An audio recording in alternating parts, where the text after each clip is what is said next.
রাজা তার উজিরকে অনেক ভালোবাসতেন। মন্ত্রী বলল, রাজা মশাই, আপনি উজিরকে এত ভালোবাসেন কেন? আমাকে তো উজিরের মতো এত ভালোবাসেন না। রাজা বললেন, মন্ত্রী, তুমি কি দেখতে চাও আমি কেন উজিরকে এত বেশি ভালোবাসি? মন্ত্রী বলল, যথাজ্ঞা মহারাজ, আপনি যদি দেখান আমি কেন দেখব না। মন্ত্রীর এই কথা শুনে রাজা মশাই উজিরকে কাছে ডাকলেন এবং পকেট থেকে 6টি টাকা বের করে সমান ভাগে ভাগ করে উজিরের হাতে দিলেন 3 টাকা এবং মন্ত্রীর হাতে দিলেন 3 টাকা, আর বললেন, তোমরা দুইজনেই বাজার থেকে 1 টাকার এখন এবং 1 টাকার তখন আর 1 টাকার এখনো না তখনও না কিনে নিয়ে আসবে।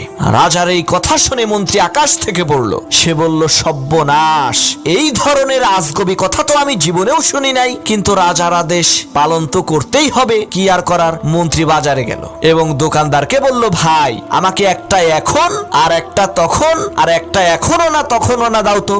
মন্ত্রীর এই কথা শুনে দোকানদার বলল, মাননীয় মন্ত্রী মহোদয়,